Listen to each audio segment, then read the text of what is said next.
Hello बच्चों, तो कैसे हैं आप लोग। तो स्वागत है आज की इस वीडियो में।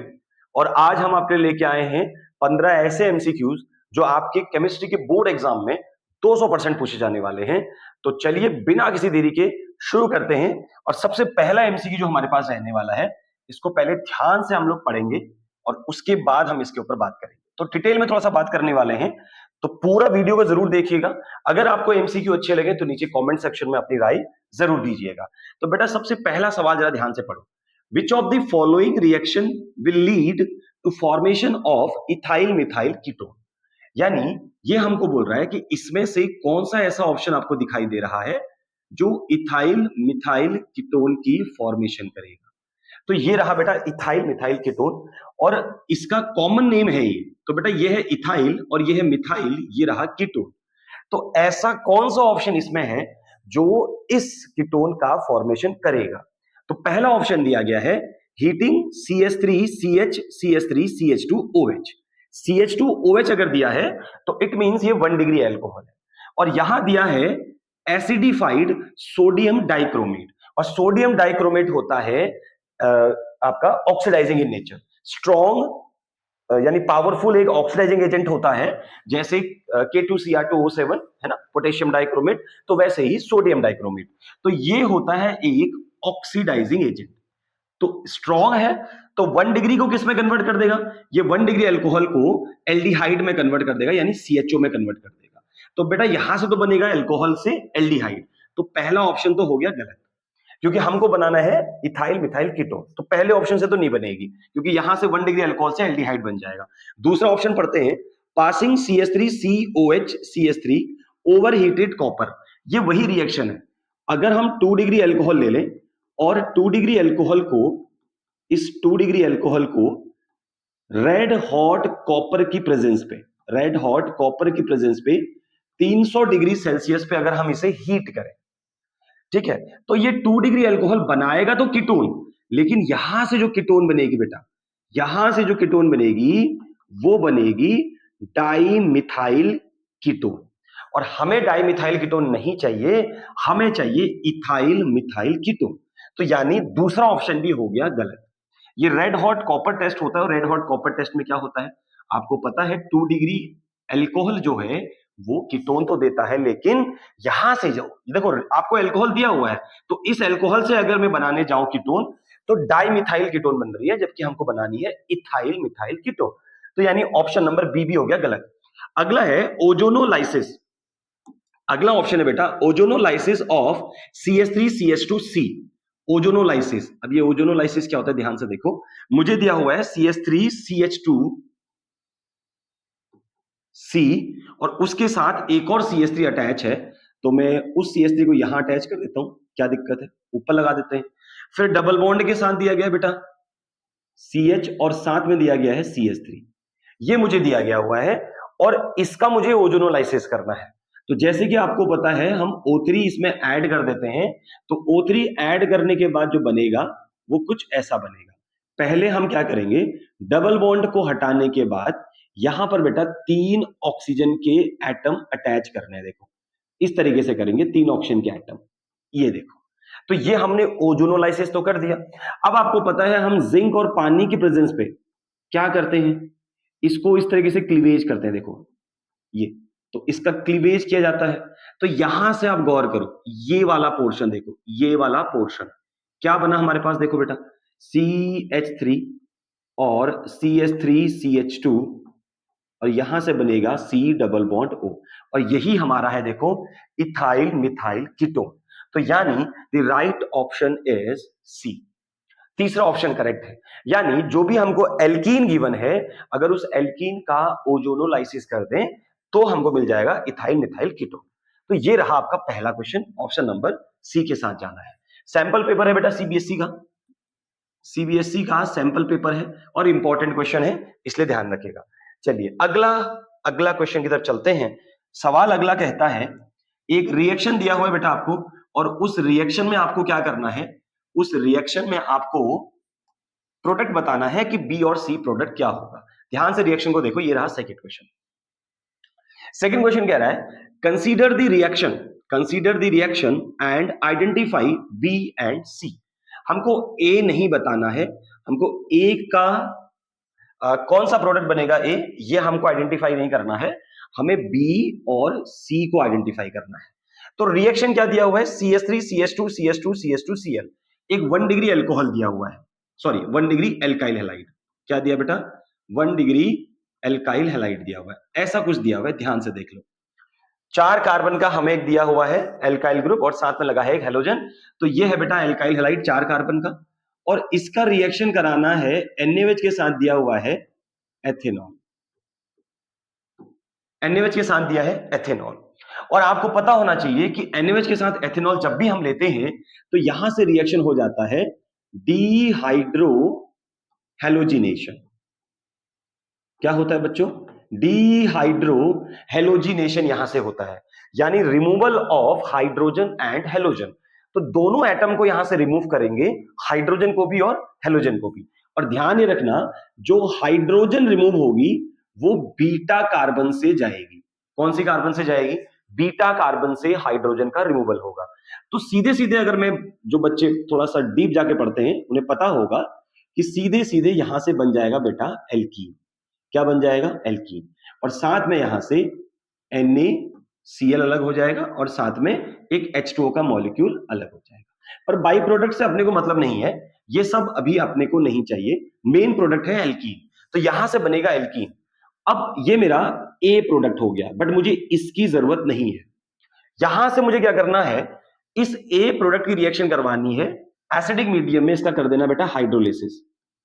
पानी के साथ रिएक्शन करेंगे, यानी एसिडिक मीडियम लेना है और साथ में H2O के साथ इसकी रिएक्शन करानी है। तो आपको ध्यान आ रहा होगा मार्कोनिकॉफ रूल, तो यहां से हम लोग इसे तोड़ेंगे तो ये बनेगा बेटा H+ और OH-। ठीक है, तो ये जो है ना मार्कोनिकॉफ रूल लगेगा, तो मार्कोनिकॉफ रूल कहता है the negative part of the attacking reagent. किसी भी अटैकिंग रिएजेंट का जो नेगेटिव पार्ट होता है, attack on that double bonded carbon having the least number of hydrogen atom, यानी इस अटैकिंग रिएजेंट का जो नेगेटिव पार्ट है बेटा ये OH-, ये उस डबल बॉन्डेड कार्बन से जाके अटैच होगा जिसके पास हाइड्रोजन की संख्या क्या होगी, कम होगी। ठीक है, तो यानी OH यहां पे जाके अटैक होगा, कहां पे, सेकंड वाली कार्बन पे, इस वाली कार्बन पे। ठीक है, क्योंकि यहां पर इस कार्बन के पास हाइड्रोजन जो है वो सबसे कम है, सिंगल बॉन्ड CH3। तो बेटा यहां से बन गया ब्यूटन 2ऑल। तो मेरा प्रोडक्ट बी क्या आया, बी मेरा आया 2-ब्यूटेनॉल या ब्यूटन 2ऑल या ब्यूट 2ऑल। तो आप ये देखो कि आपके ऑप्शन में कहां दिया गया है, ऐसा कोई ऑप्शन दिख रहा है आपको बेटा, पहले वाला ऑप्शन जो है बी और सी दोनों ही ब्यूटेनॉल है। ब्यूटेनॉल का मतलब 1 ब्यूटेनॉल, पर दोनों ही नहीं भाई, बी तो 1 ब्यूटेनॉल है ही नहीं, तो यानी ऑप्शन नंबर ए हो गया रॉन्ग।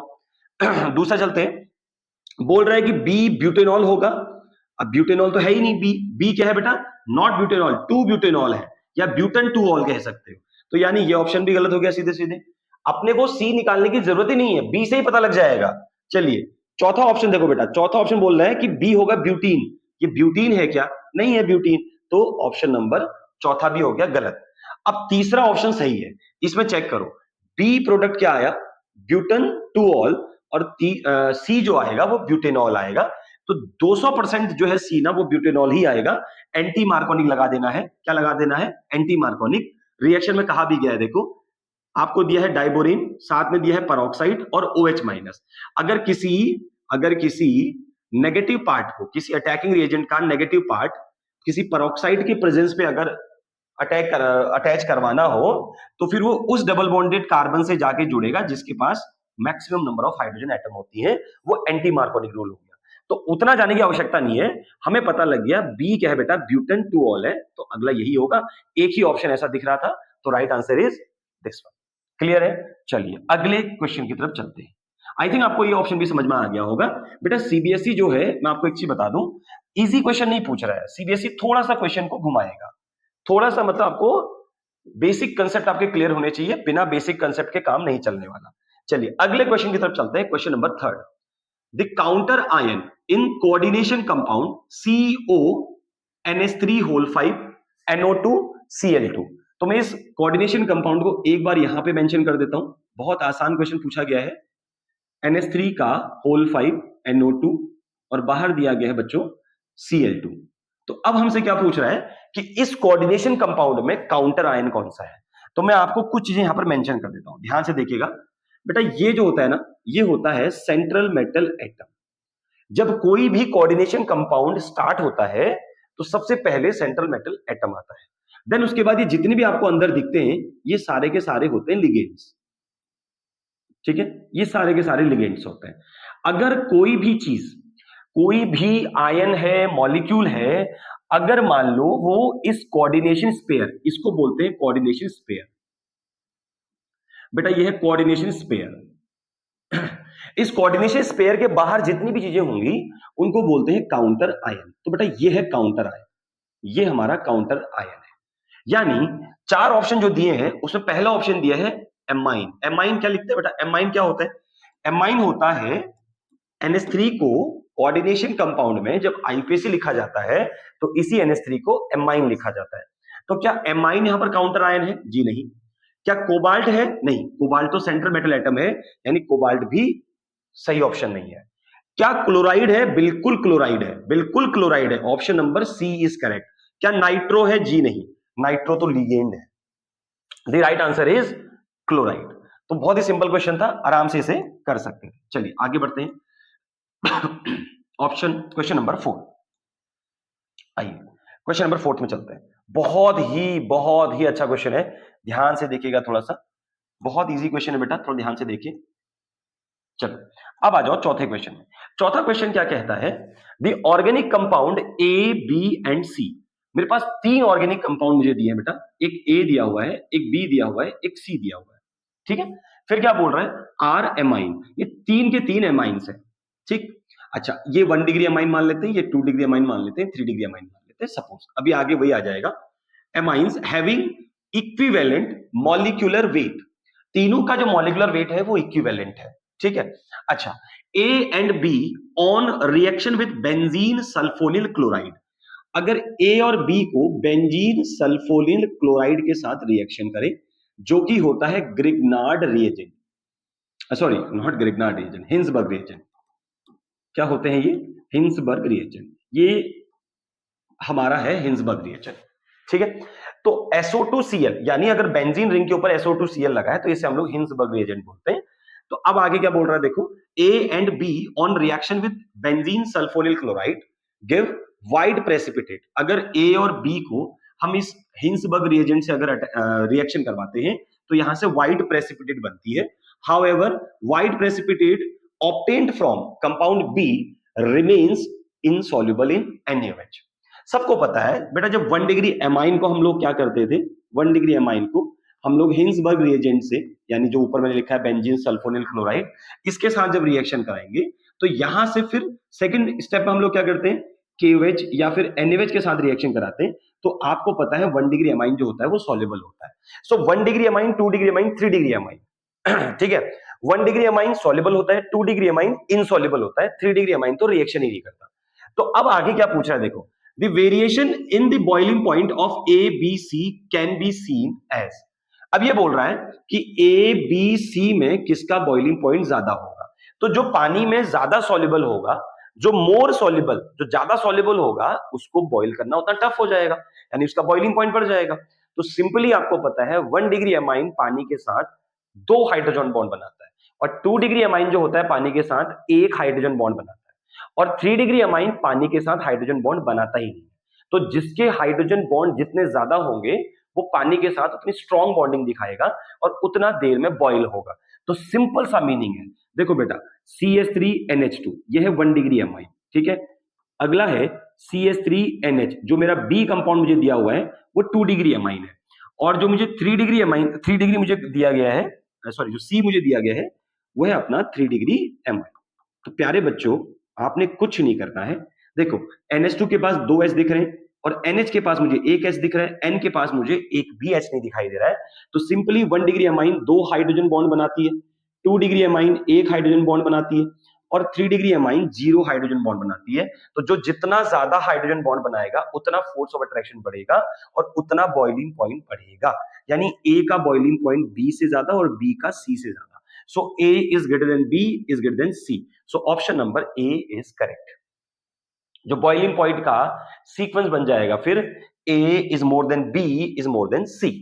क्लियर है? चलो, बहुत ही सिंपल क्वेश्चन था, आपने जरूर इस क्वेश्चन को पिक किया होगा, आई थिंक सो। चलिए आगे बढ़ते हैं। चौथा क्वेश्चन क्या है, चौथा एमसीक्यू हमसे क्या पूछा गया है, चौथा भी थोड़ा सा ट्रिकी है, ध्यान से देखिएगा, बहुत सिंपल क्वेश्चन है। 70 ग्राम solute is dissolved in 700 gram of solvent to prepare a solution having the density 1.5 gram per ml. The ratio of its molarity and molality will be. तो हमको इस सवाल के अंदर मोलैलिटी और मोलारिटी का रेशियो पूछा गया है। तो आइए चेक करते हैं सवाल क्या पूछ रहा है। चलो सिंपल, क्या बोल रहा है बेटा, सॉल्यूट है 70 ग्राम, तो मास ऑफ सॉल्यूट यानी WB कितना दे रखा है, 70 ग्राम दे रखा है, और WA हमें दिया है बेटा 700 ग्राम। 700 ग्राम, 70 और 700 ग्राम। अब टोटल सॉल्यूशन का मास कितना हो जाएगा? तो इसे हम WS लिख देते हैं, मास ऑफ सॉल्यूशन 770 ग्राम हो जाएगा। क्लियर है? डेंसिटी कितना दिया है? डेंसिटी दिया है बेटा 1.5 ग्राम पर ml, इतना दिया है। अब हमने क्या करना है, हमने फटाफट से मोलारिटी और मोलैलिटी का रेशियो बताना है कि कितना है, इन दोनों का रेशियो निकालना है। तो आपने कुछ नहीं करना होता है, देखो मोलैलिटी बराबर होता है mole upon mass of solvent in KG. KG में अगर हमें सॉल्वेंट लेना है तो बेटा सॉल्वेंट को हम लिख सकते हैं 0.7 केजी। क्लियर है? तो मोल कितने हैं बेटा, मोल को n ही रहने दो, तो 0.7 केजी, ये मेरा मोलैलिटी आ गया। अभी मुझे मोलैरिटी बताना है, तो मोलैरिटी बराबर मोल अपॉन क्या होता है बेटा, वॉल्यूम। अब वॉल्यूम तो दिया नहीं है, उसकी जगह पर हमें डेंसिटी दिया हुआ है, और टोटल मास सॉल्यूशन का हमको पता है, तो क्या कर देते हैं, सॉल्यूशन के मास को डिवाइड कर देंगे 1.5 से। तो ये अप्रॉक्स कितना आएगा, ये आएगा n अपॉन 513.3। अब मैं अप्रॉक्स में निकाल रहा हूं, तो आप लोग कैलकुलेट कर लेना, क्या ये आंसर इतना ही आ रहा है 513.3, ये इतना नियर अबाउट आएगा।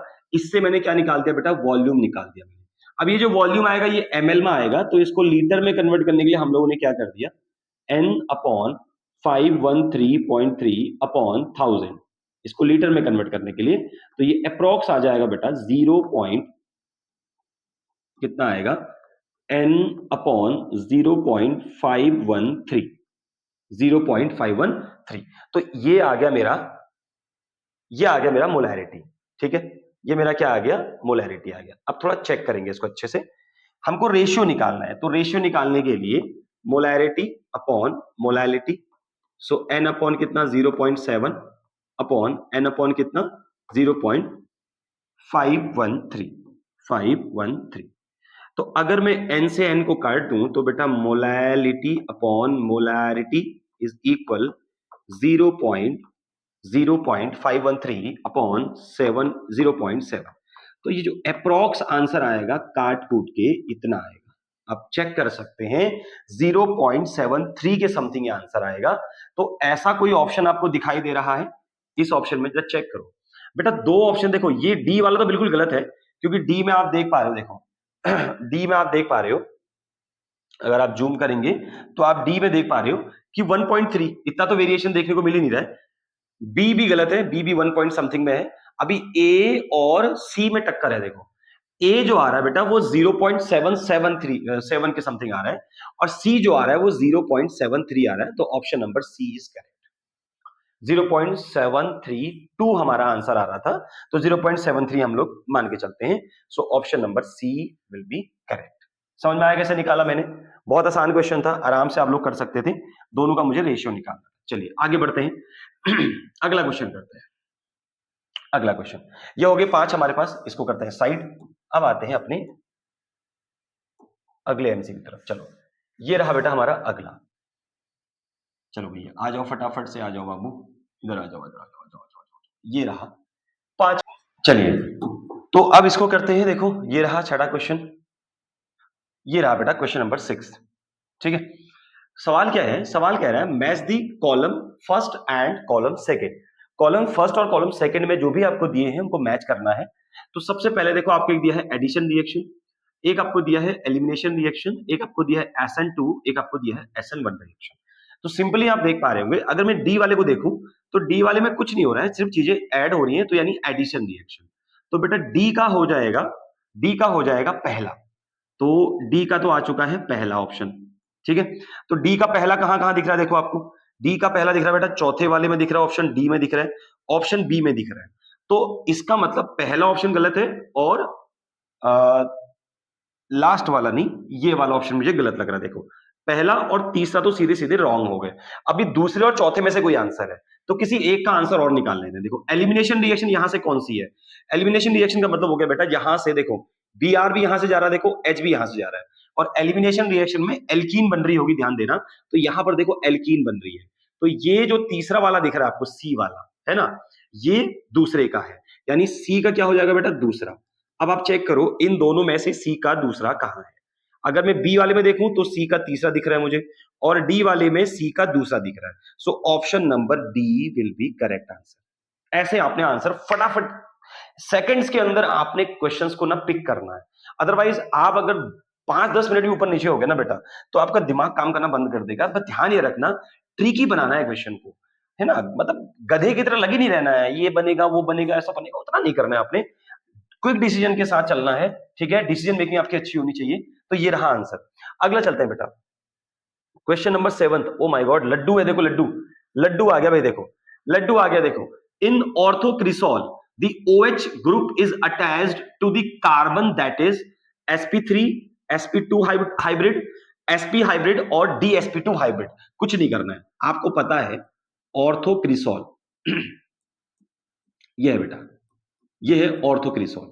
अब इस ऑर्थोक्रिसॉल में आप खुद बताओ ये OH किस कार्बन से जुड़ा है, देखो इस कार्बन से, और ये कार्बन है यहां से डबल बॉन्डेड, यानी सीधे सीधे sp2, बस। तो sp2 हाइब्रिड होगी, यानी option number B is correct. Orthocresol जब तक आपको बनाना ही नहीं आएगा तो फिर आप कैसे करोगे क्वेश्चन को। बेटा ऑर्थोक्रिसॉल ये है, हमें पूछ रहा है कि जो OH है ना, वो जिस कार्बन से अटैच है उसका हाइब्रिडाइजेशन कितना है, sp2। कैसे पता, क्योंकि ये कार्बन देखो, ये वाली कार्बन यहां से डबल बॉन्डेड है, तो डबल बॉन्डेड कार्बन sp2 और ट्रिपल बॉन्डेड कार्बन sp और सिंगल बॉन्डेड कार्बन sp3। चलिए, तो ये भी हमारा हो गया क्वेश्चन, बहुत आसान था। देखो अगला चलते हैं, अगला क्वेश्चन बोल रहा है 8वां, देखो which of the following is laevorotatory in nature. बेटा दो होते हैं, एक होता है डेक्स्ट्रो, डेक्स्ट्रो का मतलब होता है डेक्स्ट्रो का मतलब होता है क्लॉक डायरेक्शन, एक होता है बेटा डेक्स्ट्रो रोटेटरी, वो होता है बेटा क्लॉक डायरेक्शन, क्लॉक डायरेक्शन यानी क्लॉक रोटेशन, है ना। अब डेक्स्ट्रो रोटेटरी जितने भी होते हैं मैं आपको बताता हूं, alpha D glucose, alpha D glucose, beta D glucose और सुक्रोज। बेटा ये होते हैं, ये तीन होते हैं डेक्स्ट्रो रोटेटरी, ये होते हैं तीनों डेक्स्ट्रो रोटेटरी। यहां पर ऑप्शंस क्या क्या दिए हैं जरा चेक करो। Alpha beta, alpha D glucose गलत ऑप्शन है। अल्फा डी ग्लूकोज क्या होता है बेटा, देखो चेक करो, alpha D glucose dextro rotatory होता है। अच्छा अगला है बीटा डी ग्लूकोज, गलत, बीटा डी ग्लूकोज भी क्या होता है, डेक्स्ट्रो रोटेटरी। अगला क्या है, देखो सुक्रोज, देखो चौथा ऑप्शन दिया सुक्रोज, सुक्रोज भी गलत है, ये भी डेक्स्ट्रो रोटेटरी होता है। बेटा ऑप्शन नंबर कहां पे फंसा, देखो C, beta D fructose. So beta D fructose यहां पे हो जाएगा correct answer, beta D fructose. ये होता है लीवो रोटेटरी, ठीक है, यानी एंटी क्लॉक डायरेक्शन में रोटेशन होता है। चलिए आगे बढ़ते हैं, क्वेश्चन नंबर आते हैं बेटा 9th में। चलिए अब 9th क्वेश्चन हमारा इधर होगा, तो हम अपने को लेके आते हैं 9th क्वेश्चन। चलिए ध्यान से देखिए, अगला 9वां क्वेश्चन देखिए क्या है भाई। 9वां क्वेश्चन बहुत ही आसान है, लड्डू क्वेश्चन है, आराम से कोई भी बच्चा कर सकता है। The name inner transition metal. अब इनर ट्रांजिशन मेटल देखो दो तरीके के मेटल होते हैं, एक होते हैं ट्रांजिशन मेटल, एक होते हैं ट्रांजिशन मेटल। बेटा ट्रांजिशन मेटल होते हैं डी ब्लॉक के एलिमेंट, जितने भी डी ब्लॉक एलिमेंट्स होते हैं वो सारे ट्रांजिशन एलिमेंट्स होते हैं due to the unpaired electron, क्योंकि इनके पास होते हैं अनपेयर्ड इलेक्ट्रॉन। अब इसमें भी जिंक नहीं होता, कैडमियम नहीं होता और मरकरी नहीं होती, इनके पास डी सबशेल में अनपेयर्ड इलेक्ट्रॉन नहीं होते हैं, जिसकी वजह से ये नॉन ट्रांजिशन एलिमेंट है। और बाकी जितने भी डी ब्लॉक के एलिमेंट्स होते हैं वो सारे के सारे ट्रांजिशन एलिमेंट्स होते हैं। सो अब देखो डी ब्लॉक एलिमेंट तो नहीं होगा ना, क्योंकि क्या बोल रहे हैं, इनर ट्रांजिशन। डी ब्लॉक के अंदर वाले होते हैं एफ ब्लॉक, और एफ ब्लॉक के अंदर दो सीरीज आती है, एक लेंथेनॉइड की आती है, एक एक्टिनॉइड की आती है। तो ये दोनों ही सीरीज को बोला जाता है इनर ट्रांजिशन सीरीज। तो देखो ऑप्शन नंबर सी करेक्ट हो जाएगा, बोथ लेंथेनॉइड एंड एक्टिनॉइड। देखो ए ऑप्शन दिया है लेंथेनॉइड, सिर्फ लेंथेनॉइड को नहीं बोलते इनर ट्रांजिशन। बी दिया है एक्टिनॉइड, तो सिर्फ एक्टिनॉइड को नहीं बोलते हैं। और डी वाले को तो बिल्कुल नहीं बोलते, यानी ए और बी दोनों है, यानी जो सी में दिख रहा है आपको मेरे को option, both lanthanoid and actinoid. So both are lengthenoid and actinoid are known as inner transition element, right?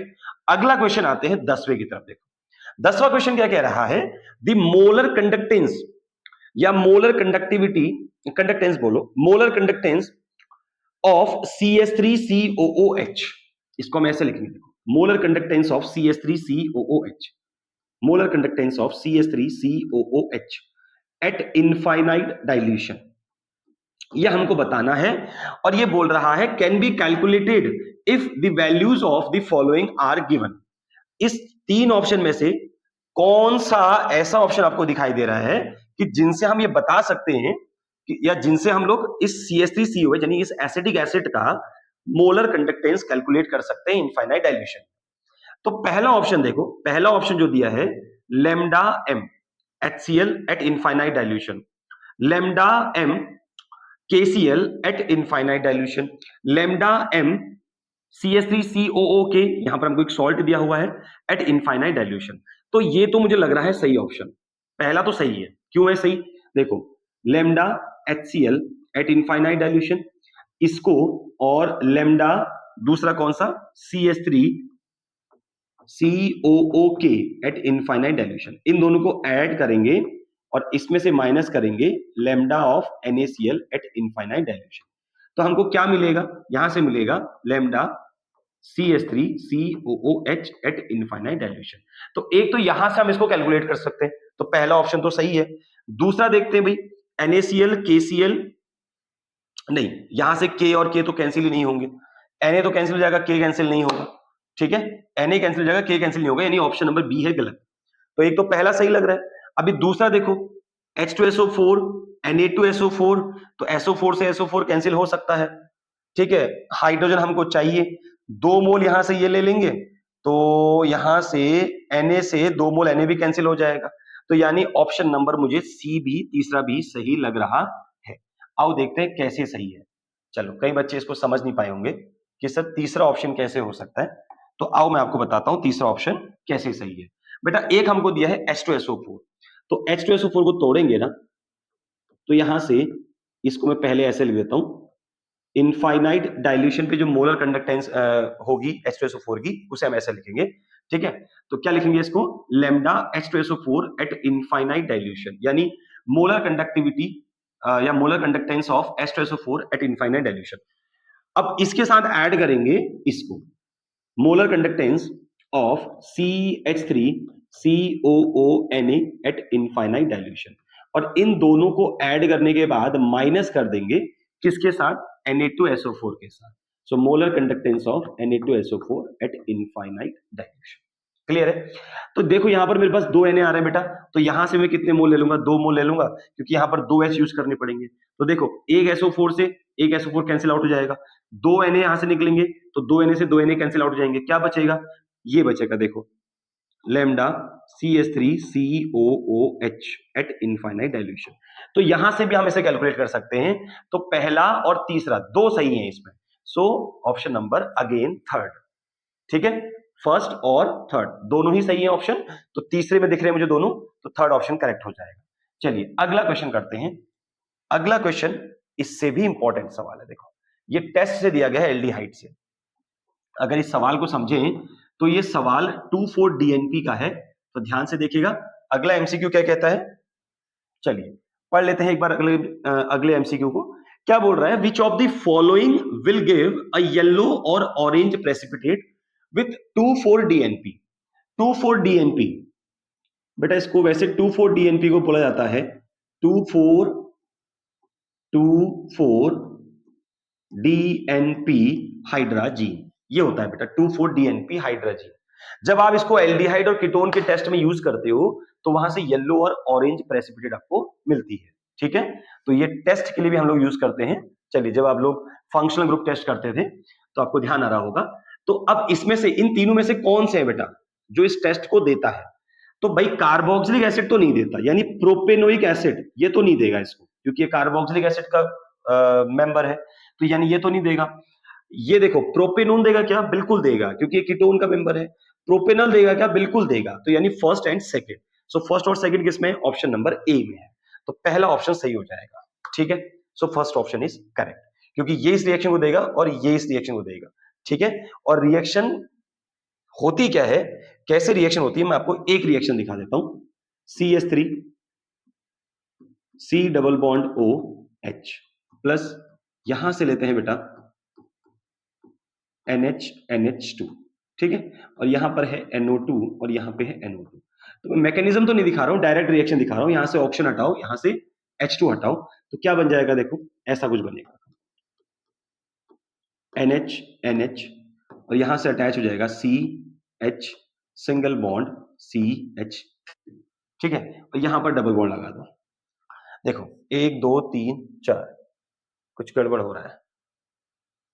NH2 गया तो NH बचा, यहां पर गड़बड़ हो रहा है। देखो बॉन्डिंग ज्यादा हो रही है ना, तो यहां से हमने H2 निकाला तो बचा क्या? देखो यहां से बचा NH, N बचा, और यहां से बचा डबल बॉन्ड CH और सिंगल बॉन्ड CH3, ऐसा कुछ बचेगा देखो अपने पास, ठीक है। और यहां से ये जो बनता है बेटा, ये जो बनता है येलो या फिर ऑरेंज प्रेसिपिटेट आएगा, PPT यहां से बनती है, ठीक है। तो ये है रिएक्शन। हाल फिलहाल हमसे रिएक्शन तो नहीं पूछ रहा है, हमसे जो पूछ रहा है ऑप्शन कौन सा सही होगा, तो बेटा हमने लगा दिया पहला ऑप्शन। अब आते हैं 12वें क्वेश्चन की तरफ। देखो 12वां क्वेश्चन क्या कहता है, एक और इंपॉर्टेंट सवाल आ गया। देखो CBSE जितने भी सवाल पूछ रहा है देख रहे हो, लॉजिकल पूछ रहा है, सवाल इतने छोटे मोटे नहीं आ रहे। 12वां क्वेश्चन है, identify the secondary benzylic halide and primary alkyl halide. दो पहचानने देखो, सेकेंडरी बेंजाइलिक हैलाइड। पहली बात तो आपको ये समझना है कि बेंजाइलिक हैलाइड होता क्या है। बेटा बेंजाइलिक हैलाइड जो है ना, वो ऐसा कुछ होता है, ये है बेंजाइलिक हैलाइड, लेकिन ये 1 डिग्री है, ठीक है। अभी हमको क्या पहचानना है? 2 degree benzylic halide, secondary benzylic halide पहचानना है। तो ये तो 1 डिग्री हो गया बेटा, ठीक है। अभी हमको 2 डिग्री आइडेंटिफाई करना है, तो 2 डिग्री इसमें से कौन सा होगा, अभी चेक करते हैं, ठीक। देखो ये जिस कार्बन से अटैच है, देखो ये Cl जिस कार्बन से अटैच है वो सिर्फ एक कार्बन से जुड़ा है, यानी ये 1 डिग्री बेंजाइलिक हैलाइड हो गया। अब हमको 2 डिग्री बेंजाइलिक हैलाइड ढूंढना है इसमें से। देखो ये तो बेंजाइलिक हैलाइड नहीं है, इसको हटा दो। ये भी बेंजाइलिक हैलाइड नहीं है, इसको भी हटा दो। ये बेंजाइलिक हैलाइड, ये भी नहीं है बेंजाइलिक हैलाइड, इसको भी हटा दो। तो बचा सिर्फ ये वाला, और यही 2 डिग्री बेंजाइलिक हैलाइड है, यही 2 डिग्री बेंजाइलिक हैलाइड है, ठीक है। तो हमने बेंजाइलिक हैलाइड तो ढूंढ दिया। अब हमने क्या ढूंढना है? इन तीनों में से एक और हमने ढूंढना है, तो मैं इसको हटा देता हूं। इन तीनों में से हमने एक और चीज ढूंढनी है, और वो ढूंढनी है 1 डिग्री एल्काइल हैलाइड। तो चलो चेक करते हैं। देखो 1 डिग्री यानी प्राइमरी एल्काइल हैलाइड ढूंढना है। तो देखो भैया ये तो प्राइमरी नहीं है, ये भी प्राइमरी नहीं है, ये सेकेंडरी दिख रहा है मुझे, ये दिख रहा है मुझे प्राइमरी एल्काइल हैलाइड। तो बेटा ये है प्राइमरी एल्काइल हैलाइड। देखो हैलोजन जिस कार्बन से जुड़ी है वो कार्बन एक कार्बन से जुड़ी है, तो यानी यह प्राइमरी एल्काइल हैलाइड। और ये बेंजाइलिक हैलाइड है 2 डिग्री, क्योंकि यहां पर क्लोरीन का एटम जिस कार्बन से जुड़ा है वो कार्बन 2 कार्बन से जुड़ी हुई है, ठीक है। तो दूसरा और चौथा किसमें है ऑप्शन? देखो दूसरा और चौथा, सेकंड एंड फोर्थ, तो option number B is correct, option number B is correct, ठीक है। चलिए आगे चलते हैं। खत्म, 15 नहीं 12 ही क्वेश्चन थे इसमें। तो आई होप आप लोगों को ये क्वेश्चन समझ में आए होंगे। ये किसी सैंपल पेपर से मैंने लिए थे, तो ये सारे के सारे इंपॉर्टेंट हैं। इन्हीं में से हो सकता है कोई आपके बोर्ड एग्जाम में आ जाए, तो इसलिए इनको ध्यान से करें। फिर कुछ और ऐसी एमसीक्यूज के साथ मैं अगली वीडियो में आऊंगा। तब तक के लिए अपना ध्यान रखें, अच्छे से तैयारी करें। Take care.